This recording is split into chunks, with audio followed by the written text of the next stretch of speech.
بسم اللہ الرحمن الرحیم۔ حج بندہ مومن کی زندگی کا سب سے بڑا واقعہ ہے۔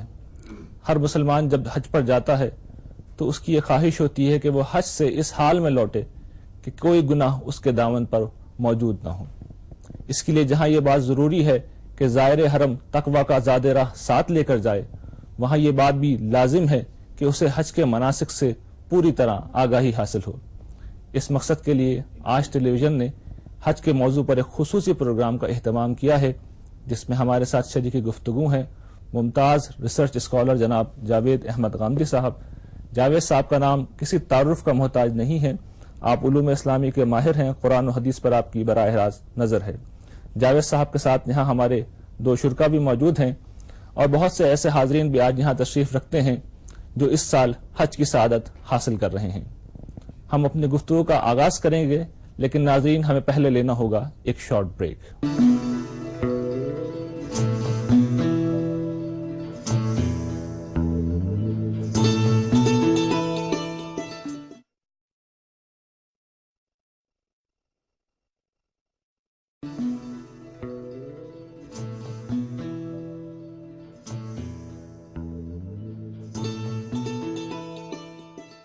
Welcome back viewers. جاوید صاحب، آج ہم حج سے متعلق گفتگو کریں گے۔ حج ایک عظیم عبادت ہے۔ ہم آپ سے جاننا چاہتے ہیں کہ اس عبادت کو اللہ تعالیٰ نے کیوں فرض کیا ہے مسلمانوں پر، اس کی کیا حکمت ہے، کیا مصلحت ہے، کیا حقیقت ہے؟ ریحان صاحب، تمام عبادات کے بارے میں پہلے یہ اصولی بات سمجھ لینی چاہیے کہ یہ اللہ تعالیٰ کے ساتھ ہمارے تعلق کا اظہار ہے۔ ہم جب بندے کی حیثیت سے اللہ تعالیٰ کو اپنا پروردگار مانتے ہیں تو جس طرح دوسرے تمام تعلقات میں اپنے جذبات کا اظہار کرتے ہیں، اسی طرح فطری طور پر یہ چاہتے ہیں کہ اللہ تعالیٰ کے ساتھ بھی اپنے تعلق کا اظہار کریں۔ چنانچہ مختلف عبادات جو اسلام میں ہم پر فرض کی گئی ہیں، جیسے نماز ہے، جیسے روزہ ہے، جیسے زکوٰۃ ہے، اسی طرح حج و عمرہ ہے، ان تمام عبادات کی نوعیت اصلاً یہی ہے کہ اللہ تعالیٰ کے ساتھ ہمارے تعلق کی جو بنیاد ہے، اس بنیاد کا یہ ایک نوعیت کا علامتی اظہار بن جاتی ہیں، سمبولک ایکسپریشن بن جاتی ہیں۔ نماز کو دیکھیں، نماز کیا ہے؟ یعنی ہم اپنے پروردگار کی عظمت کا اعتراف کرتے ہیں، ہم اس بات کا اقرار کرتے ہیں کہ ہم اس کے بندے ہیں، تو اب اس بندگی کے اظہار اور عظمت کے اعتراف کے لیے ہم رکوع کرتے ہیں، ہم سجود کرتے ہیں، مختلف نماز کے اعمال انجام دیتے ہیں۔ اسی طرح کا معاملہ حج و عمرہ کا بھی ہے۔ اللہ تعالیٰ کے ساتھ ہمارے تعلق کی کئی بنیادیں ہیں، ان میں سے ایک بنیاد پرستش ہے، دوسری بنیاد اطاعت ہے، تیسری بنیاد حمیت و حمایت ہے۔ یعنی پروردگار نے ہمیں دنیا میں امتحان کے لیے بھیجا ہے، اور اس امتحان کی نوعیت کچھ ایسی ہو گئی ہے کہ اس میں شیطان میں اور انسان کے مابین ایک کشمکش برپا ہے۔ آپ قرآن مجید کا مطالعہ کریں تو یہ معلوم ہوگا کہ جب سیدنا آدم علیہ السلام کو دنیا میں بھیجا گیا تو اس موقع پر شیطان نے ان کو اغوا کرنے کی کوشش کی۔ اس اغوا کا ذکر قرآن مجید میں آیا ہے، اور یہ بتایا گیا ہے کہ کس طرح ان کو انہوں نے پھسلا کر جنت سے نکلوانے کا سامان کر دیا۔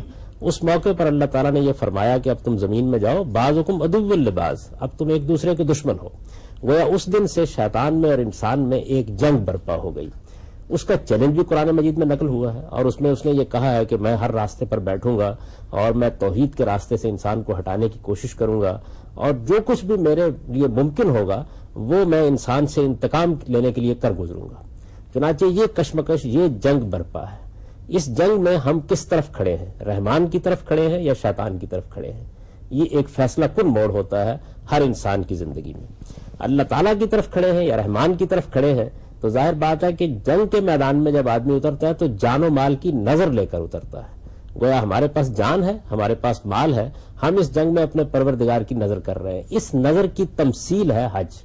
یہی وجہ ہے کہ اس میں آپ اگر پورے کے پورے حج کا جائزہ لیں تو یہ حقیقت بالکل واضح ہو جاتی ہے کہ گویا بندہ میدان جہاد میں اتر رہا ہے، اور وہ شیطان کے خلاف اس جنگ میں اتر کر آخر شیطان پر سنگباری کر کے اس سارے عمل کو پایہ تکمیل تک پہنچا دیتا ہے۔ یہ اس کی حکمت ہے۔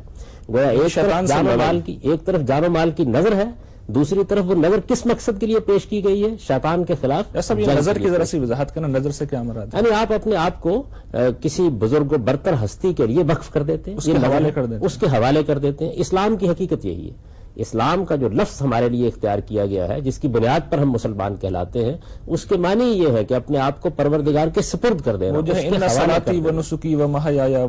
اسی کا بیان ہے۔ اس کو کتنے خوبصورت الفاظ میں قرآن مجید نے بیان کیا کہ ان صلاتی و نسکی و محیایا و مماتی للہ رب العالمین.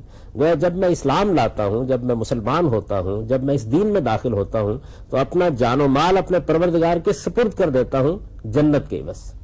اسی کو صحابہ کرام کے بارے میں بیان کیا نا کہ ان اللہ اشتری من المؤمنین اموالهم وانفسهم بان لهم الجنہ. اللہ تعالیٰ نے ان اہل ایمان سے ان کے جان و مال جنت کے عوض خرید لیے ہیں. تو یہ تو ہم اللہ کے حوالے کر ہی چکے ہیں. اللہ تعالیٰ کے ساتھ جب ہم اسلام کا معاہدہ کرتے ہیں تو جان و مال اس کے حوالے کر دیتے ہیں، گویا اس کی نظر کر دیتے ہیں، اس کے لیے وقف کر دیتے ہیں. یعنی ایک نظر اور دوسرا شیطان کے خلاف لڑائی. یہ نظر کس لیے؟ یعنی اللہ تعالیٰ کو کیوں ضرورت ہے اس کی؟ تاکہ شیطان کے خلاف اس کشمکش میں جان کی ضرورت پڑے تو ہم جان دینے کے لیے تیار ہوں، مال کی ضرورت پڑے تو ہم مال دینے کے لیے تیار ہوں. یہ حقیقت ہے. اس حقیقت کو تمثیل کی زبان میں بیان کیا گیا ہے. سمجھنے کے لیے کہہ لیجئے کہ گویا اس ساری کی ساری حقیقت کو، یہ جو جنگ ہے، یہ جہاد ہے، اس کو ڈرامٹائز کر دیا گیا ہے، ایک تمثیل کی صورت دے دی گئی ہے. چنانچہ اب دیکھیں کیا ہوتا ہے. ہم دنیا کی ہر چیز سے ہاتھ اٹھاتے ہیں، اس کے بعد جا کر جس طرح فوج ڈیرے ڈالتی ہے ایسے میدان میں ڈیرے ڈال دیتے ہیں. پھر اس کے بعد ہم اپنے امام کی قیادت میں ایک میدان میں حاضر ہو جاتے ہیں، وہاں اسی طرح دعا و مناجات کرتے ہیں جیسے میدان جنگ میں اترنے سے پہلے دعا و مناجات کی جاتی ہے. اپنے امام کا خطبہ سنتے ہیں، واپس آتے ہوئے راستے میں ایسے ہی پڑاؤ کرتے ہیں جیسے فوج پڑاؤ کرتی ہے. پھر اس کے بعد مینا میں واپس آتے ہیں اور پھر سنگباری کرتے ہیں. گویا شیطان کے خلاف ہماری جنگ بالکل اپنے منتہا پر پہنچ جاتی ہے.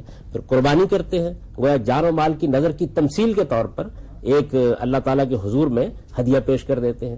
پھر اس کے بعد معبد میں واپس آتے ہیں اور وہاں آ کے پھیرے لگاتے ہیں، جو قدیم روایت اس بات کی رہی ہے کہ جب قربانی کی جاتی ہے تو اس کو پھیرے دیے جاتے تھے. تو اس کی جب آگے تفصیلات ہوں گی تو میں ایک ایک چیز کو الگ سے واضح کروں گا، لیکن بنیادی طور پر یہ سمجھ لیجئے کہ یہ جان و مال کو شیطان کے خلاف جنگ میں خدا کی نظر کر دینے اور اس جنگ میں پوری قوت سے کود پڑنے کی تمثیل ہے.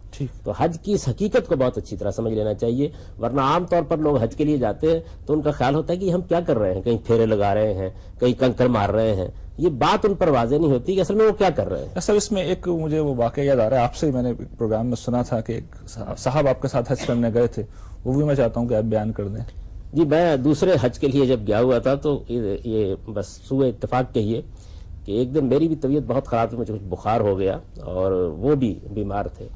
تو ہم اکیلے رہ گئے قیام گاہ پر. تو جب سب لوگ چلے گئے تو انہوں نے مجھ سے ڈرتے ڈرتے کہا جی کہ اگر آپ برا نہ محسوس کریں تو میرے ذہن میں ایک کھٹک ہے بہت عرصے سے، تو میں آپ سے پوچھ سکتا ہوں. اور بھی بہت سے لوگ سوالات کر رہے تھے، پوچھ رہے تھے، مل رہے تھے. تو میں نے کہا جی فرمائیے. میں اٹھ کر بیٹھ گیا. تو انہوں نے کہا جی کہ میں کئی مرتبہ حج کر چکا ہوں اور بہت شوق سے کرتا ہوں، اس دفعہ بھی آیا ہوں، لیکن یہ میری سمجھ میں نہیں آتا کہ ہم کر کیا رہے ہیں. یہ کبھی کسی نے بتایا نہیں ہے ہم کو. تو یہ میں نے پھر ان کو واضح کیا کہ در حقیقت آپ کیا کر رہے ہیں. شیطان کے خلاف جنگ میں آپ رحمان کی سمت میں کھڑے ہیں، میدان جہاد میں اترے ہیں، اور پھر اس کے بعد شیطان پر سنگباری کر کے اپنی جان کی نظر ایک قربانی کی صورت میں پیش کر کے آپ اس سے فارغ ہو جاتے ہیں. تو اس حقیقت کو ایک تمثیل کی صورت دے دی گئی ہے تاکہ یہ ہمیشہ آپ کو یاد رہے. اصل میں یہ جو تمثیل کا طریقہ ہے، علامتی اظہار کا طریقہ ہے، یہ کیوں اختیار کیا جاتا ہے؟ یہ اس لیے اختیار کیا جاتا ہے کہ اس کی یاد کو قائم رکھا جا سکے. اب ہوتا یہ ہے کہ تمثیل کے وہ اجزاء جو ہیں وہ تو باقی رہ جاتے ہیں، لیکن اس کی حقیقت بسا اوقات نگاہوں سے اوجھل ہو جاتی ہے. تو یہ حقیقت ہر حاجی کو ذہن نشین کرنی چاہیے کہ وہ اصل میں کس لیے جا رہا ہے. محض چند مناسک نہیں ہے جن کو ادا کرنے کے لیے جا رہا ہے. جب آپ رکوع و سجود کرتے ہیں نماز میں تو یہ محض رکوع و سجود کی ایک حرکت نہیں ہے جو آپ کر رہے ہوتے ہیں، بلکہ یہ خدا کی بندگی کا اعتراف ہے، اس کی عظمت کا اعتراف ہے. آپ جب اپنے وجود کو جھکا دیتے ہیں تو اصل میں یہ آپ کے دل کے جھکنے کی تعبیر ہے. بالکل اسی طریقے سے جب آپ حج کے لیے جا رہے ہیں تو آپ احرام باندھ رہے ہیں تو سمجھ لیجئے کہ آپ نے کیا اقدام کیا ہے. آپ اس جنگ کے میدان میں اتر رہے ہیں جو اصل میں دنیا کی زندگی میں ہونی ہے. یہ تو اس کی تمثیل ہے تاکہ آپ کے ذہن میں اس کی یاد تازہ ہو جائے، آپ اس کی صحیح حقیقت سے واقف ہو جائیں، آپ یہ سمجھ لیں کہ آپ کا خدا کے ساتھ تعلق کیا ہے، آپ کو معلوم ہو جائے کہ شیطان کے وسوسوں کے مقابلے میں آپ نے کیا رویہ اختیار کرنا ہے. اس کے اغوا کا شکار ہونا ہے، وہ جدھر لے جانا چاہتا ہے ادھر جانا ہے، یا باقی زندگی میں اسی طرح جب وہ آپ کو اغوا کرنے کی کوشش کرے، جب اپنے پیچھے لگانے کی کوشش کرے تو آپ کو اس پر لعنت کرنے ساری زندگی شیطان کے خلاف کیا کرنا ہے، لڑنا ہے. اصل میں تو لڑائی آپ کو اس میدان میں لڑنی ہے. تو اس لڑائی کی یاد کو آپ کے ذہن میں تازہ کرنے کے لیے وہاں اس کو تمثیل کے انداز میں بیان کر دیا جاتا ہے. جو اقبال نے کہا یہ گھڑی محشر کی ہے تو عرصہ محشر میں ہے. حج عمرہ کی عبادات کو سب سیدنا ابراہیم علیہ السلام سے کیا نسبت حاصل ہے؟ ہم چاہیں گے کہ آپ ذرا اس کی تاریخ پر، اس کے آغاز پر روشنی ڈالیں. دیکھیے جی، بات یہ ہے کہ یہ جو معبد ہے جس کو آپ بیت الحرام کہتے ہیں یا مسجد حرام کہتے ہیں یا بیت اللہ کہتے ہیں یا کعبہ کہتے ہیں، اس کے بارے میں تو یہ معلوم ہوتا ہے کہ یہ سیدنا ابراہیم علیہ السلام سے بھی بہت پہلے وجود میں آ چکا تھا، بلکہ قرآن مجید نے یہ بتایا ہے کہ یہ خدا کی زمین کے اوپر پہلا گھر تھا جو اس کی عبادت کے لیے تعمیر کیا گیا، لیکن ایک عرصے تک یہ لوگوں کی توجہات حاصل نہیں کر سکا اور پھر آہستہ آہستہ یہاں سے لوگ چلے گئے، چنانچہ یہ بھی بالکل ویران ہو گیا، اور پھر سیدنا ابراہیم علیہ السلام کو اللہ تعالیٰ نے یہ حکم دیا کہ اس کو دوبارہ آباد کیا جائے، چنانچہ وہ اس بستی میں تشریف لائے، اور اس موقع پر انہوں نے دیکھا کہ اس کا ایک ہی پرانا پتھر رہ گیا ہوا ہے، باقی تمام پتھر جہاں جب لوگ گئے ہیں تو اپنے ساتھ تبرک کے طور پر لے جاتے گئے، اور اس طرح گھر برباد ہو گیا ہوا تھا، چنانچہ اللہ کے حکم نے اس کی دوبارہ تعمیر انہوں نے کی، اس میں سیدنا اسماعیل بھی ان کے ساتھ شریک ہوئے، اور یہ گھر ایک مرتبہ پھر آباد کیا گیا۔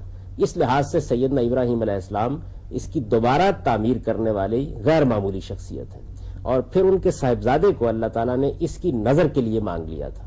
یہ جو تعبیر ہے قربانی کی وہ یہی ہے، یعنی ان سے گویا تقاضا کیا گیا تھا کہ وہ اس معبد کی خدمت کے لیے اپنے بیٹے کو وقف کر دیں، چنانچہ انہوں نے اپنے بیٹے کو یہیں آباد کیا، اور پھر اسی کے ذریعے سے اس کی نئی آباد کاری کی ابتدا ہوئی، اور اس کی جو عبادت ہے حج اس کی ابتدا بھی ہوئی۔ چنانچہ قرآن مجید نے اس کو بیان کیا ہے کہ اب جب کہ آپ نے اس گھر کو دوبارہ تعمیر کر لیا اور اس کی بنیادیں اٹھا دی ہیں اور اپنے صاحبزادے کو بھی یہاں آباد کر دیا ہے، اور اب گویا وہ اس کے متولی کی حیثیت سے اور خادم کی حیثیت سے یہاں رہیں گے، تو اب لوگوں میں اس بات کا اعلان کر دیجئے کہ وہ اب دور دراز کی وادیوں سے فاصلے قطع کرتے ہوئے اس کا حج کرنے یہ سب کنٹینیوسلی حج چلا آ رہا ہے حضرت ابراہیم کے زمانے سے؟ جی بالکل، حضرت ابراہیم علیہ السلام کے زمانے کے بعد پھر حج کبھی منسوخ نہیں ہوا، کبھی منسوخ نہیں حج کا معاملہ پھر اسی طریقے سے چلتا ہے۔ جیسا ہم یہ چاہتے ہیں کہ اب مناسک پہ ہم ایک ایک کر کے گفتگو شروع کریں۔ حج کا آغاز جو ہوتا ہے وہ احرام سے ہوتا ہے، جب ہم احرام پہنتے ہیں تو ہم چاہتے ہیں کہ اس کی ذرا تفصیل بیان کریں کہ یہ کیا ہے۔ دیکھیے جی، انسان نے جب اولین لباس پہنا ہے تو اس کی یہی صورت ہے۔ یہ تو معلوم ہے نا کہ جب انسان دنیا میں آیا ہے تو اس کو سب سے پہلے جب اپنی شرمگاہوں کا احساس ہوا، جس طرح کہ سیدنا آدم اور سیدہ حوا کے قصے میں بیان ہوا ہے، تو طفق یخصفان علیہما من برق الجنہ، قرآن مجید کہتا ہے کہ انہوں نے پتوں سے اپنی شرمگاہیں ڈھانپنا شروع کر دی۔ لیکن جب لباس کے دائرے میں انسان داخل ہوا تو یہی ایک چادر اوپر روڑ لی، ایک چادر نیچے باندھ لی، یہی ابتدائی لباس ہے۔ اب جب آپ یہ لباس پہنتے ہیں دوبارہ تو گویا یوں سمجھ لیجئے کہ دنیا کی ہر چیز سے ہاتھ اٹھا کر جس طرح ایک مجاہد اپنے گھر بار کو چھوڑ کر روانہ ہو جاتا ہے، اس کی ایک علامت بن جاتے ہیں۔ تو یہ دنیا کی چیزوں سے، دنیا کی لذتوں سے اپنے آپ کو کنارہ کش کر کے بالکل ایک راہب کا لباس پہن لینا۔ آپ دیکھتے ہیں کہ اس میں تھوڑا سا برہنہ پا برہنہ سر ہوتا ہے آدمی، ایک طرح سے سر بھی آپ نہیں ڈھانپ سکتے اور پاؤں کو بھی آپ پوری طرح نہیں ڈھانپتے، ایسا کوئی جوتا نہیں پہنتے جس میں پاؤں پوری طرح ڈھانپے جائیں۔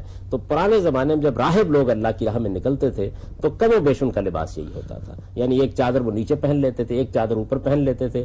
ہمارے دین میں اس نوعیت کی رہبانیت کی تو اجازت نہیں رہی، لیکن جب اللہ کی راہ میں آپ جنگ کرنے کے لیے، جہاد کرنے کے لیے نکلتے ہیں تو رسالت میں آپ صلی اللہ علیہ وسلم نے فرمایا ہے کہ اب میری امت کی رہبانیت یہی جہاد ہے، اور جہاد کی تمثیل ہی اصل میں حج ہے۔ تو گویا آپ اسی تمثیل کو آگے بڑھاتے ہوئے اپنی دنیا کی تمام لذتوں سے بالکل کنارہ کش ہو لیتے ہیں۔ احرام اصل میں لذات دنیوی سے کنارہ کشی کی علامت بن جاتی ہے۔ آپ نے اعلیٰ ترین لباس پہنے ہوتے ہیں، آپ نے بہت اس میں تنوع کی حاصل کیا ہوتا ہے، آپ سب چیزیں چھوڑ دیتے ہیں اور دو چادریں پہن لیتے ہیں، برہنہ سر ہو جاتے ہیں، کسی حد تک برہنہ پا ہو جاتے ہیں، اور بالکل راہبوں کے طریقے کے اوپر لبیک لبیک کہتے ہوئے اپنے پروردگار کی آواز پر شیطان کے خلاف جنگ کرنے کے لیے روانہ ہو جاتے ہیں۔ جیسا اس میں بہت سے شاید سوالات ہوں ذہنوں میں، لیکن ایک چیز، احرام سے حج کا مطلب آغاز ایک مومن کر دیتا ہے، ایک حاجی کر دیتا ہے۔ قرآن میں ہمیں ایک بات ملتی ہے کہ حج پہ جب انسان جائے تو فلا رفث ولا فسوق ولا جدال، یعنی تین چیزیں قرآن نے بیان کی ہیں، اور ہم یہ دیکھتے ہیں جو لوگ حج پہ جا چکے ہیں وہ اچھی طرح واقف ہیں کہ یہ تین چیزیں سب سے زیادہ پیدا ہو جاتی ہیں اس موقع کے اوپر۔ تو وہ کیا ہیں تین چیزیں جو قرآن نے بیان کی ہیں، اور کس طریقے سے ان سے ہم بچ سکتے ہیں؟ وہ صرف تین چیزیں ہی نہیں ہیں، بلکہ اگر آپ غور کریں تو انسان کے اندر جتنی بھی جبلتیں یا جتنے بھی جذبات برانگیختہ کرنے والے ہو سکتے ہیں، ان سب کا قرآن نے احاطہ کر لیا ہے۔ پہلے تو یہ اصولی بات فرمائی ہے کہ اس سفر پر نکل رہے ہو تو تقوی کا زاد راہ لے کر نکلو، اس لیے کہ سب سے بہترین زاد راہ تقوی ہی کا زاد راہ ہے۔ آپ اس سفر کے لیے نکل رہے ہیں تو انسانی ضروریات کے لحاظ سے آپ کچھ سر و سامان کا بندوبست تو کریں گے ہی، وہ تو ہر آدمی کچھ نہ کچھ اپنے ساتھ لے گا، لیکن جو چیز اللہ تعالیٰ کہتے ہیں آپ کو ساتھ لے کے جانی ہے وہ تقوی ہے۔ تقوی کیا چیز ہے؟ تقوی کا مطلب یہ ہے کہ انسان اپنے آپ کو حدود آشنا کر لے. جب آپ اتنے بڑے معاملے کو کرنے کے لیے جا رہے ہیں, گویا اللہ تعالیٰ کی راہ میں اپنی جان و مال نظر کرنے کی تمثیل کا حصہ بننے کے لیے جا رہے ہیں, تو آپ کو سب سے بڑھ کر جس چیز کو اختیار کرنا چاہیے وہ خدا کا تقوی ہے, خدا کا خوف ہے. آپ پروردگار کے حدود کے اب پابند ہو کر رہیں گے. تقوی کا مطلب یہ ہے کہ ہمارے اندر جو جذبات ہیں, جو شہوات ہیں, جو خواہشات ہیں, وہ اندر سے یورش کرتی ہیں, اور ان کے مقابلے میں ہم اللہ تعالیٰ کی حقانیت کا اعتراف کرتے ہوئے ان کو کنٹرول میں رکھنے کی جدوجہد کرتے ہیں, حدود آشنائی کے ساتھ زندگی بسر کرتے ہیں. یہ تقوی ہے. اس کا زیادہ راہ ہم لوگ لے کے جانا. اس کو قرآن مجید نے 3 حصوں میں تقسیم کر دیا ہے. یعنی اس میں اگر غلطی ہوگی تو انہیں 3 پہلوؤں سے ہوگی. تو اس میں فرمایا ہے کہ فلا رفث ولا جدال ولا فسوق فی الحج, یعنی اس میں خدا کی نافرمانی کا کوئی کام نہیں ہونا چاہیے. اب ظاہر ہے کہ خدا کی نافرمانی وہی ہوتی ہے یہاں جب ہم شہوت سے مغلوب ہو جاتے ہیں, یا ہم اپنی خواہشات سے مغلوب ہو جاتے ہیں, یا ہم اپنے تعصبات کے زیر اثر آ جاتے ہیں. تو گویا اس تمام معاملات میں جہاں جہاں اللہ کی نافرمانی کا امکان ہے یہ بات نہیں ہوتی. رفسا جاوید صاحب اس کا مطلب میں ابھی عرض کرتا ہوں. اسی طریقے سے انسان کے اندر جو ایک قوت غضبیہ موجود ہے, یعنی وہ بسا اوقات بھڑک اٹھتا ہے جب اس کی انا پر چوٹ پڑتی ہے. اس کے اندر ایک بڑی جبلت ہے, اور وہ جبلت در حقیقت تفوق اور برتری کی جبلت ہے. اس کو جب کوئی چیلنج کرتا ہے تو بھڑک اٹھتا ہے بعض اوقات, اور وہ اپنی انا کی حفاظت کرتا ہے, اس سے جھگڑے پیدا ہوتے ہیں. تو اس کے بارے میں فرمایا کہ حج کے سفر کے لیے نکل رہے ہو تو تقوی کا زیادہ راہ لے کر نکلو.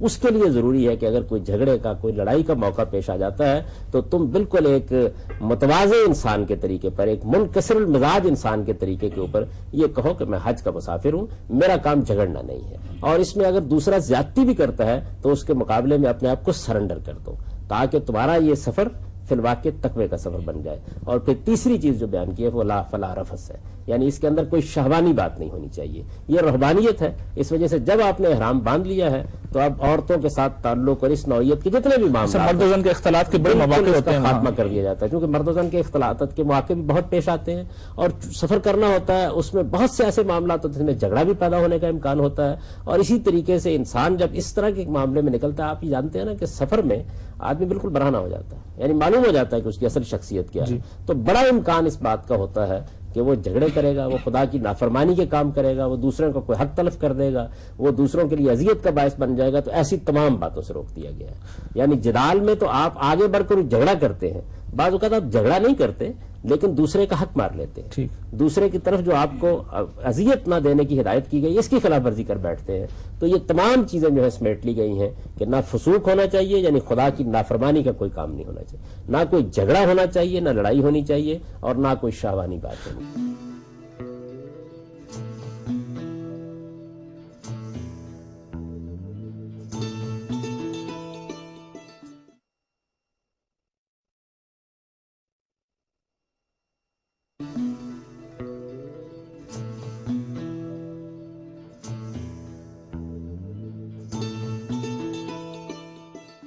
احرام میں جتنا گندا ہو سکتے ہیں ہو جائیں, تو مطلب صفائی ستھرائی کا کیا اس معاملہ؟ دیکھیے بات یہ کہ آپ نہا سکتے ہیں, آپ وضو کریں گے, آپ غسل بھی کر سکتے ہیں, اس میں نبی صلی اللہ علیہ وسلم نے اس کی اجازت دی ہے. لیکن جسے کہتے ہیں نا کہ میل کچیل کو بہت دور کرنے کی کوشش کرنا, اور ملنا اور صاف کرنا اور صابن استعمال کرنا, اس سے اجتناب کرنا چاہیے, کیونکہ آپ اصل میں رہبانیت کی طرف جا رہے ہیں, خدا کے راستے میں نکل رہے ہیں. اور یہ بات سمجھ میں نہیں آتی کیونکہ اس موقع پہ اجتماعیت کا موقع ہوتا ہے, انسان کے وجود سے بعض اوقات ناگوار سی بو آتی ہے, تو یہ کچھ سمجھ میں نہیں آتا کہ یہ اس کی حقیقت کے ساتھ متعلق کر لیجئے نا.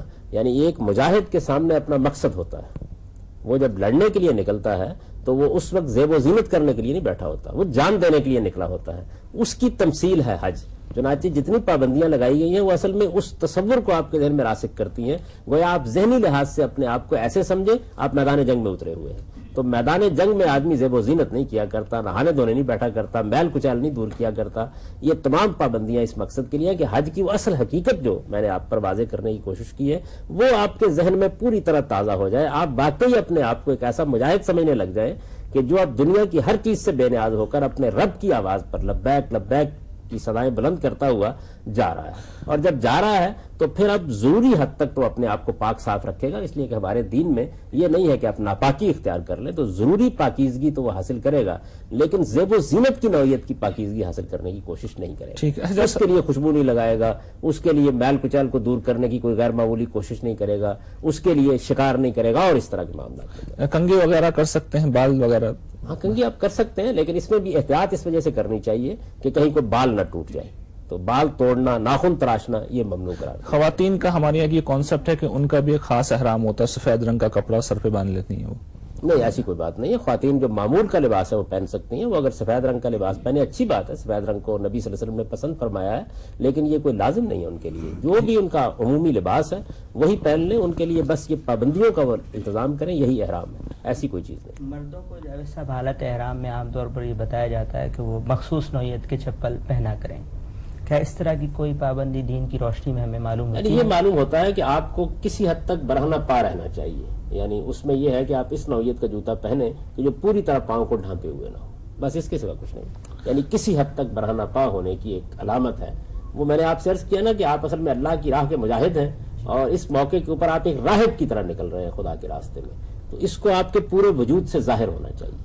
اچھا، سب حج سردیوں میں بھی آتے ہیں، گرمیوں میں بھی آتے ہیں، تو بعض اوقات ضرورت پیش آتی ہے کہ منہ ڈھانپ لیں، تو یہ کیا سوتے وقت کیا جا سکتا ہے؟ یہ دیکھیے، ممکن حد تک تو چہرے کو بالکل ننگا رہنا چاہیے، اس کو آپ نہیں ڈھانپیں، لیکن اگر کسی وقت سردی کی یا اس طرح کی نوعیت ایسی ہے کہ کمبل یا اور اس طرح کا کپڑا لینے کی ضرورت پڑ جاتی ہے تو بس اس کو اوپر اتنا لے لیں گے جس سے آپ سردی سے حفاظت کر سکیں، سوتے وقت زیادہ سے زیادہ، اس کے بعد پھر اسی حالت میں آئیں۔ اچھا، یہ احرام کے حوالے سے ایک بات یہ تھی کہ صفائی ستھرائی کا بھی ہم نے ذکر کیا، بدل بھی سکتے ہیں احرام؟ یعنی بعض لوگ سمجھتے ہیں کہ مستقل وہی بات نہیں، فرض کر لیجیے گندگی لگ گئی ہے، میلا ہو گیا، یا اس طرح کی کوئی چیز ہے تو آپ تبدیل کر سکتے ہیں اس میں، ٹھیک ہے، لیکن اس میں بھی یہی ہونا چاہیے کہ کوئی ضرورت فی الواقع لائق ہو گئی ہے تبدیل کرنے کی، یعنی تبدیل کرنے کا جو ایک شوق ہوتا ہے دنیا میں وہ نہیں ہونا چاہیے۔ آپ پہلے اس بات کو اچھی طرح سمجھ لیں کہ آپ خدا کی راہ میں نکلے ہوئے ہیں، اور یہ آپ کی ایک مجاہدانہ زندگی ہے جس میں آپ نے یہاں پڑاؤ ڈالنا ہے، یہاں سے اٹھنا ہے، وہاں جانا ہے، اس میں ایسی کوئی چیز نہیں ہونی چاہیے کہ جو زیب و زینت اور دنیوی لذات کی طرف آپ کی رغبت کی علامت بن رہی ہے، اس سے اجتناب اس میں جو ہے وہ میاں بیوی کے تعلقات بھی سارے ختم جی، حرام کی حالت میں کوئی شہوت کی بات نہیں ہو سکتی، میاں بیوی کے کوئی تعلقات نہیں ہوں گے، بلکہ اپنے دل کو بھی بالکل پاکیزہ رکھیے اور اپنے آپ کو اللہ کی طرف لگا لیجئے، مجاہدوں کی طرح، جس طرح کہ ان کی ساری توجہ اس میں ہوتی ہے کہ اس مارکے کو انہوں نے جیتنا ہے، اس میں کامیابی حاصل کرنی ہے، تو یہ چیز آپ پر پوری طرح طاری ہونی چاہیے۔ یعنی خیالات کے اعتبار سے بھی اپنے خیالات کو بھی جتنا پاکیزہ رکھ سکتے ہیں اتنا پاکیزہ رکھیں، ویسے تو شیطان وسوسے ڈالتا رہتا ہے، نماز کے دوران میں بھی ڈالتا رہتا ہے، لیکن جتنا اپنے آپ کو احرام کی حالت میں پاکیزہ رکھ سکتے ہیں رکھیں، اور اس کا طریقہ یہ ہے کہ آپ زیادہ سے زیادہ تلبیہ پڑھتے رہیں اور ذکر کرتے رہیں اور تسبیحات پڑھتے رہیں، اور اس طریقے سے اللہ کو یاد کرتے رہیں تاکہ آپ کا دل خدا کی یاد سے آباد رہے، اس میں اس طرح کی چیزیں کم سے کم۔ جی ڈاکٹر سہیل صاحب، آپ کو حج کے 3 اقسام بیان کیے جاتے ہیں، اس کے اوپر روشنی ڈالیں گے، اور یہ کہ حضور پاک صلی اللہ علیہ وسلم نے ان میں سے کون سا کیا تھا؟ دیکھیے جی، بات یہ ہے کہ اصلاً حج کی ایک ہی صورت ہے، اور وہ یہ ہے کہ آپ احرام باندھ کے حج کی نیت کر کے حج کرنے کے لیے، جس کو حج افراد کہتے ہیں عام طور پر، اصل میں حج وہی ہے۔ اب اس میں کچھ مسائل پیدا ہو گئے، مثلاً ایک یہ چیز پیدا ہو گئی ہے کہ آج کل تو لوگ اس کا اہتمام نہیں کرتے، آپ نے اپنے گھر سے یا مثلاً جدے میں آپ اترے ہیں وہاں سے قربانی کے جانور لے لیے جن کو ہدی کے جانور کہا جاتا ہے، اب وہ جانور آپ کے پاس ہے، احرام جب آپ نے باندھا ہے تو جانور آپ کے ساتھ تھے، اگر یہ معاملہ ہو گیا ہے تو ہدی کے جانور یا قربانی کے جانور آپ کے اگر ساتھ ہوں تو قانون یہ ہے کہ جب تک قربانی ٹھکانے نہیں لگ جاتی آپ احرام نہیں کھول سکتے۔ اس کا نتیجہ کیا نکلے گا؟ اس کا نتیجہ یہ نکلے گا کہ حج کی ایک اور قسم وجود میں آ جائے گی۔ عام حالات میں تو آپ یہ کرتے ہیں نا کہ آپ گئے، آپ نے احرام کھول دیا عمرہ کرنے کے بعد، لیکن اگر ہدی کے جانور یا قربانی کے جانور آپ کے ساتھ ہیں، ہدی اسی قربانی کو کہتے ہیں جو حرم میں پیش کی جاتی ہے، تو اگر جانور آپ نے ساتھ لے کے احرام باندھ لیا ہے تو اب احرام کھل نہیں سکتا اس وقت تک جب تک کہ آپ قربانی کے جانور ذبح نہیں کر دیتے، اور قربانی کے جانور بہرحال یوم النحر کو ذبح ہونے ہیں، یعنی وہ 10 تاریخ کو ذبح ہونے ہیں نا، اس سے پہلے ہو نہیں سکتے، تو اس وجہ سے اب احرام کھولا نہیں جا سکتا۔ یہ دوسری صورت بن گئی۔ تیسری صورت یہ بن گئی کہ اللہ تعالیٰ یہ کہتے ہیں کہ اصلاً تو آپ کو عمرے کا سفر الگ کرنا چاہیے، حج کا سفر الگ کرنا چاہیے، یعنی اگر آپ عمرہ کرنا چاہتے ہیں تو جائیے عمرہ کر کے آ جائیے، اور اگر آپ حج کرنا چاہتے ہیں تو حج کے لیے الگ سفر کیجیے، یہی چیز اصلاً مطلوب ہے۔ لیکن ہم جیسے لوگ جن کو کبھی کبھار جانے کا موقع ملتا ہے، دور دراز کے علاقوں سے آتے ہیں، تو دور دراز کے علاقوں سے آنے والوں کو، حرم کے لوگوں کو یہ اجازت نہیں دی، دور دراز سے آنے والوں کو اللہ تعالیٰ نے یہ اجازت دی ہے کہ وہ ایک سفر میں حج اور عمرہ کر لیں، یعنی حج اور عمرے کو ایک سفر میں اکٹھا کر لیں۔ تو اگر وہ حج اور عمرے کو ایک سفر میں اکٹھا کرتے ہیں تو گویا ایک رعایت سے فائدہ اٹھاتے ہیں۔ اس صورت میں وہ کیا کریں گے؟ وہ پہلے عمرہ کر کے احرام کھول دیں گے، پھر اس کے بعد وہاں مقیم رہیں گے، اور پھر 8 تاریخ کو دوبارہ احرام باندھیں گے۔ تو یہ ایک تیسری قسم وجود میں آ گئی۔ اللہ تعالیٰ نے جب یہ رعایت دی، اس کے نتیجے میں لازم ہے کہ آپ ایک قربانی ضرور کریں گے، یعنی یہ بات سمجھ لینی چاہیے کہ حج میں کوئی قربانی لازم نہیں ہے، حج کی قربانی نفل قربانی ہے، آپ کریں، بہت اجر و ثواب کی چیز ہے. آپ قربانی کے جانور ساتھ لے کے جائیں، جیسے کہ رسالت میں آپ صلی اللہ علیہ وسلم لے کر گئے تھے، تو کیا کہنے ہیں، اب تو اس کے مواقع ختم ہو گئے کم و بیش. لیکن اگر آپ نے عمرے اور حج کو ایک سفر میں جمع کیا ہے تو پھر کفارے یا جرمانے کی قربانی آپ کو دینی پڑے گی. اور اگر آپ نے وہ قربانی نہیں کی تو پھر آپ کو 10 روزے رکھنا ہوں گے.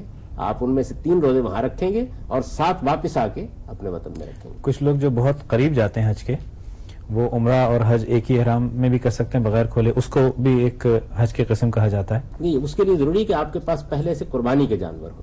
اگر قربانی کے جانور نہیں ہیں تو پھر آپ عمرے کا احرام کھولیں گے اور اس کے بعد پھر آپ حج کریں گے. اس سے آپ یہ بھی اندازہ کر سکتے ہیں کہ ہمارے ہاں تو لوگ جاتے ہیں اور جا کر بعض اوقات یہ ایک عمرہ کر لیا، یہ دوسرا عمرہ کر لیا. اللہ تعالیٰ یہ بتا رہے ہیں کہ آپ ایک سفر میں ایک حج اور عمرے کو اکٹھا کریں تو جرمانہ ادا کریں اس کا.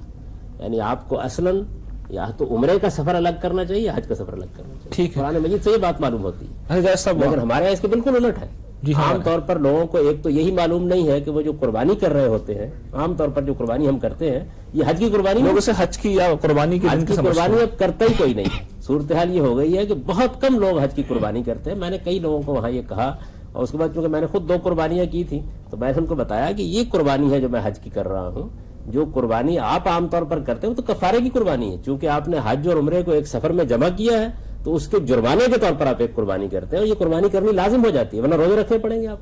ٹھیک ہے، اس کے نتیجے میں اس سے واقف نہیں ہے عام طور پر. ایسا بھی احرام باندھ لیا، اب ہم پہنچتے ہیں میقات پہ، تو ایک تو ہم یہ جاننا چاہیں گے کہ میقات کیا ہے، اور دوسرا یہ کہ تلبیہ جو ہم پڑھتے ہیں لبیک، تو وہ کہاں سے پڑھنا چاہیے؟ گھر سے پڑھتے ہوئے چلیں؟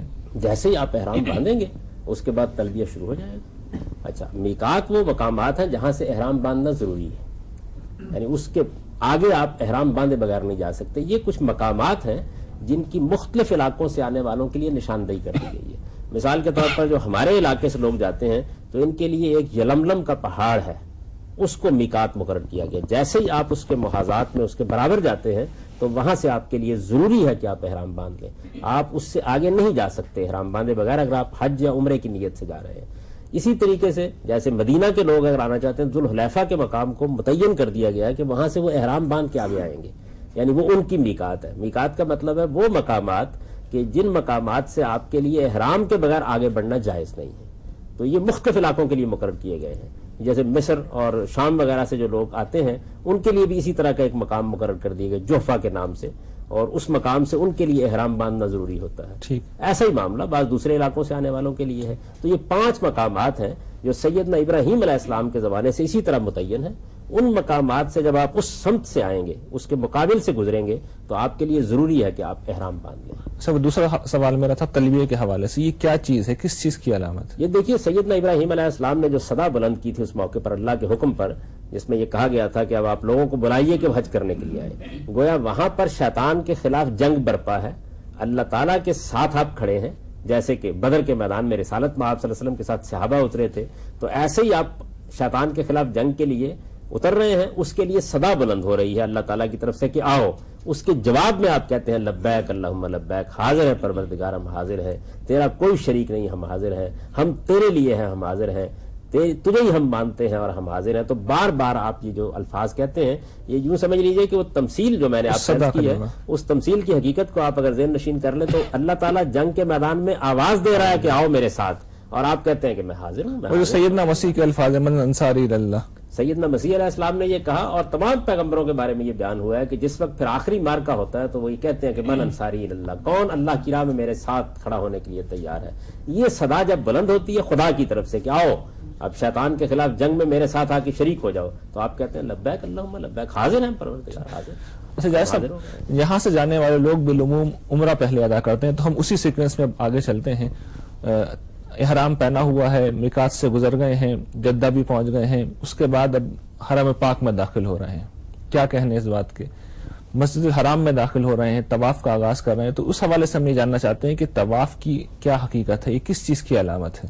میں نے ابھی آپ سے عرض کیا نا کہ یہ عمرہ اور یہ حج، یعنی حج میں تو وہ چیز بالکل نمایاں ہو کے سامنے آ جاتی ہے جب آپ شیطان کو کنکر مارتے ہیں، لیکن عمرہ بھی اصل میں نظر کی تمثیل ہے. قدیم زمانے کی یہ روایت رہی، آپ بائبل کا مطالعہ اگر کریں تو بالکل واضح ہو جاتا ہے یہ کہ جس وقت قربانی پیش کی جاتی تھی تو اس کو نظر کے پھیرے دیے جاتے تھے.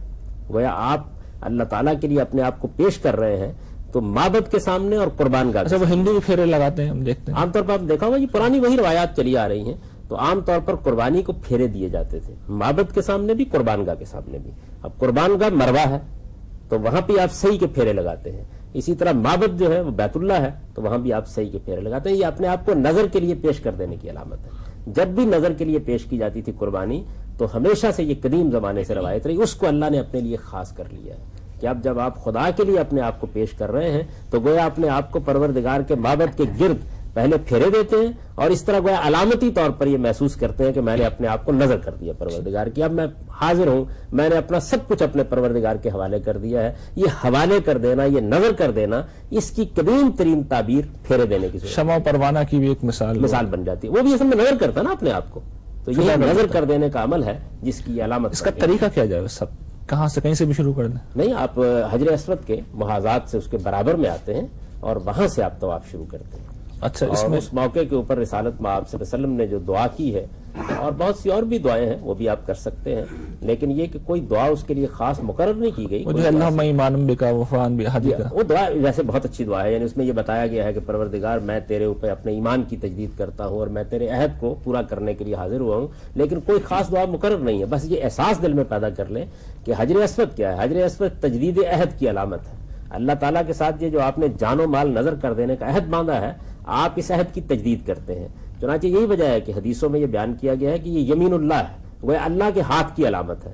تو آپ اس ہاتھ کے اوپر اس کو بوسہ دے کر، جیسے قدیم طریقہ تھا، ہاتھ اوپر رکھ کر یا اشارہ کر کے گویا جس طریقے سے آپ عہد کی تجدید کرتے ہیں تو وہی عہد کی تجدید کرتے ہیں. تو حجر اسود کے قریب جب آپ جاتے ہیں تو یہ سمجھ لیجئے کہ آپ کیا کرنے جا رہے ہیں.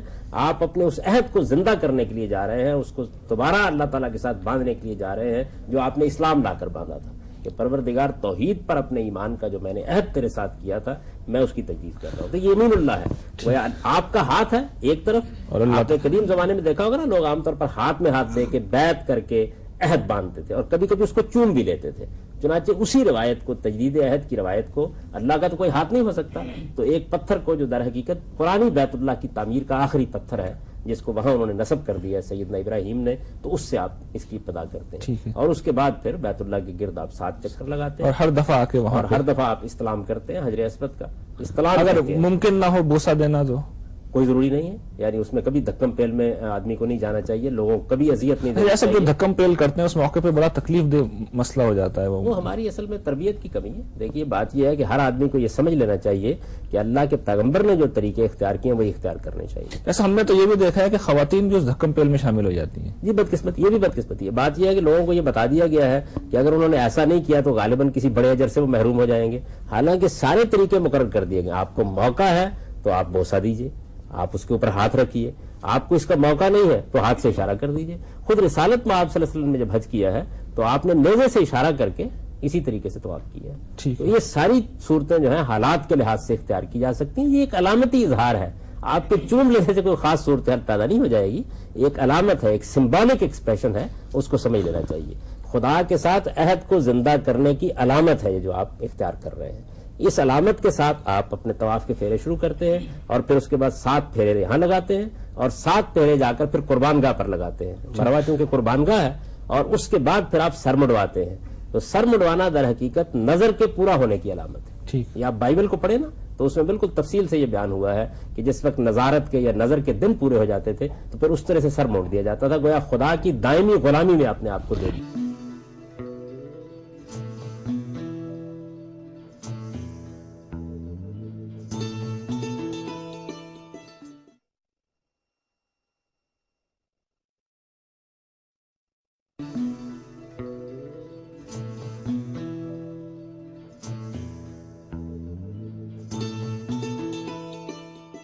ایک تو یہ کہ لوگ جو ہے وہ رکن یمانی کو بھی بوسہ دیتے ہیں، تو اس میں کیا صحیح رویہ، رسول اللہ صلی اللہ علیہ وسلم کیا کرتے تھے. اور دوسرا یہ کہ استلام کے لیے لوگ وہاں پہ کھڑے ہو جاتے ہیں باقاعدہ اور طویل دعائیں پڑھتے ہیں. اس کے نتیجے میں ایک شدید قسم کا جو ہے وہ ازدحام پیدا ہو جاتا ہے اور اس سے بعض اوقات مسائل بھی پیش آتے ہیں بزرگوں کو، خواتین کو خاص طور پہ.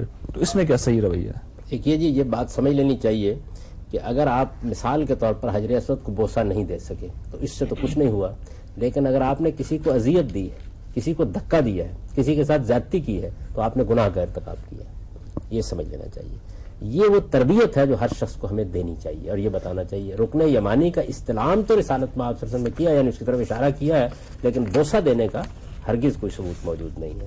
حجر اسود کو آپ بوسہ دے سکتے ہیں، اور جو کام اللہ کے پیغمبروں نے کیا وہی کرنا چاہیے. رکن یمانی جو ہے یہ اصل میں حجر اسود جس سمت میں ہے اس کے بالکل اپوزٹ سمت. اچھا، ایسے طواف میں کوئی دعائیں وغیرہ بھی کر سکتے ہیں؟ کوئی دعائیں طواف میں ثابت نہیں ہے جی، نہ مقرر کی گئی ہیں، یہ لوگوں نے خود بنا لی ہوئی ہیں، اور بڑی لمبی لمبی دعائیں ہیں جو لوگ عام طور پر پڑھتے ہیں. آگے ایک معلم پڑھتا چلا جاتا ہے. اللہ تعالیٰ کے پیغمبر نے جو سنت اس میں قائم کیا وہ یہ ہے کہ آپ اپنی زبان میں جو دعا کرنا چاہتے ہیں کیجئے. آپ تکبیر کہیے، آپ تسبیح کیجئے، آپ تحلیل کیجئے، اور جس طرح سے بھی آپ اپنے رب کو یاد کرنا چاہتے ہیں. حج کے پورے مناسک کا اگر آپ جائزہ لیں تو پورے حج میں کوئی ذکر، کوئی دعا مقرر نہیں کی گئی سوائے تلبیہ کے. وہی حج کا اصلی ذکر ہے. باقی آپ تکبیر کریں، ربنا آتنا جو پڑھتے ہیں، تسبیح کریں، ربنا وہ دعاؤں میں سے ایک دعا ہے. رسالت میں آپ صلی اللہ علیہ وسلم سے کچھ دعائیں روایت ہوئی ہیں جو آپ نے کی، ان کو آپ نے مقرر نہیں کیا. اچھا، آپ نے یعنی یہ نہیں کیا کہ یہ لازم ہو گئی ہیں یا ان کا کرنا ضروری ہو گیا ہے. ظاہر ہے جو دعائیں پیغمبر نے کی ہیں ان دعاؤں کی پاکیزگی کے کیا کہنے ہیں، اور آدمی اگر وہ دعائیں کرے تو بہت اچھی بات ہے، لیکن وہ رسول اللہ صلی اللہ علیہ وسلم کی دعائیں تو انتہائی مختصر دعائیں ہوتی تھیں. یہ جو طویل طویل دعائیں ہمارے ہاں عام طور پر کی جاتی ہیں، یہ حضور کا کبھی طریقہ نہیں تھا. اور یہ عام طور پر آپ یہ دیکھیے نا جو حج کی کتابیں ہیں ان میں یہ پہلے چکر کی دعا ہے، یہ دوسرے چکر کی دعا ہے، ان میں سے کوئی چیز رسالت میں آپ صلی اللہ علیہ وسلم سے ثابت نہیں ہے، کوئی چیز صحابہ سے ثابت نہیں ہے. یہ تو لوگوں نے دعائیں بعض بنا لی ہیں اور بس لوگوں کو دے دیتے ہیں. اور میں نے دیکھا ہے کہ بجائے اس کے کہ اس میں آدمی اللہ کی طرف متوجہ ہو کے خدا کو یاد کرے، اپنے دل کی باتیں اپنے پروردگار سے کرے، جو اس کے ذہن میں بات آ رہی ہے وہ اپنے مالک کے سامنے رکھے. وہ کچھ دعاؤں کے الفاظ ہیں جن کو دہراتا رہتا ہے، اور عربی زبان کا نہ اس کو معلوم ہوتا ہے کیا کہہ رہا ہے، نہ معلوم ہوتا ہے ان کا مدعا. سب یہ جو 2 نفل پڑھنے ہیں وہ مقام ابراہیم پر کھڑے ہو کے پڑھنے ضروری ہیں؟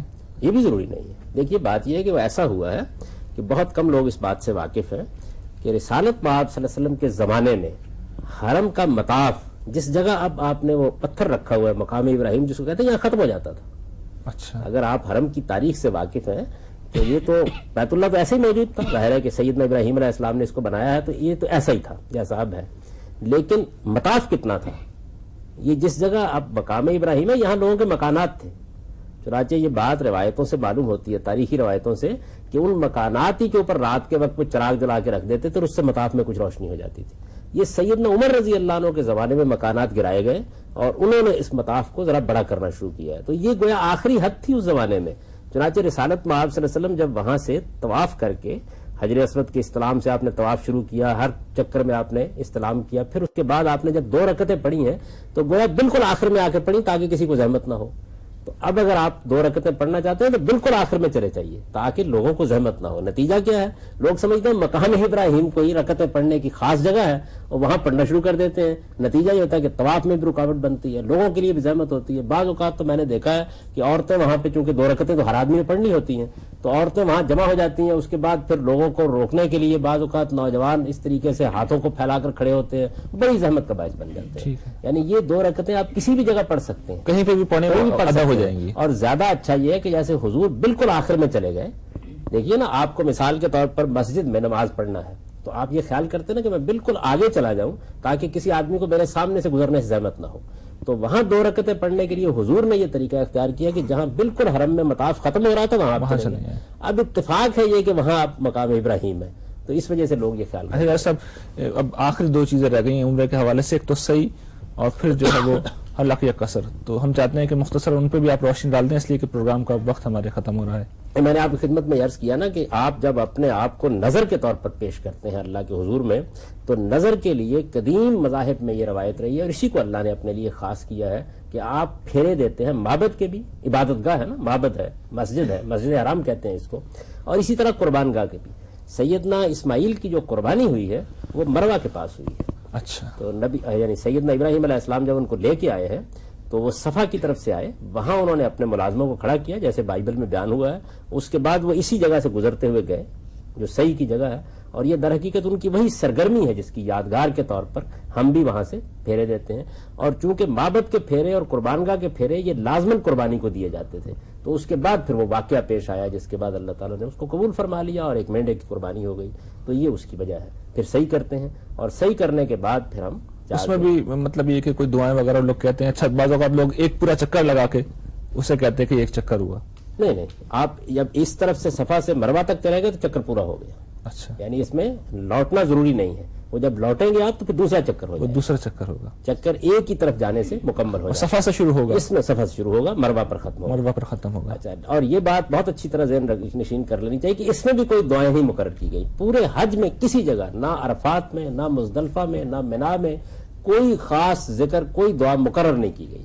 نبی صلی اللہ علیہ وسلم نے جو دعائیں مختلف اوقات میں کی ہیں وہ چند ہیں، 2-3 ہیں جو روایت ہوئی ہیں، بہت مختصر سی دعائیں ہیں، وہ آپ کرنا چاہیں کر لیں، اور بڑی پاکیزگی کی بات ہے اور بڑی سعادت کی بات ہے، لیکن کوئی مقرر نہیں کی گئی دعا، صرف تلبیہ ہے۔ میں نے آپ سے عرض کیا حج کا ذکر، جیسے نماز کے اذکار میں سورہ فاتحہ ہے، قرآن ساتھ ملانا ہے، نماز میں کچھ اذکار مقرر کیے گئے نا، تو حج میں جو ذکر مقرر کیا گیا، باقی سب اعمال ہیں، آپ چکر لگا رہے ہیں، آپ پھیرے لے رہے ہیں، یہ سب اعمال ہیں، جو دعا یا ذکر مقرر کیا گیا وہ صرف تلبیہ ہے اور کوئی چیز۔ جیسا صاحب آخری کام جو ہوتا ہے عمرے میں، وہ بال کٹواتے ہیں لوگ یا قصر یا حلق کرتے ہیں، تو وہ اس کس چیز کی علامت ہے اور دونوں میں سے کون سا عمل بہتر ہے؟ میں نے آپ سے ابھی آپ کی خدمت میں عرض کیا ہے کہ جس وقت قربانی پیش کر دی جاتی تھی، اپنے آپ کو نظر کر دیا جاتا تھا، جب نظارت ہو جاتی تھی، نظر پیش کرنے کا عمل ہو جاتا تھا، تو یہ روایت تھی قدیم زمانے میں کہ پھر بال منڈوا کے اللہ کی غلامی میں اپنے آپ کو دے دیا جاتا تھا، یہ گویا خدا کی غلامی میں دینے کی علامت ہے۔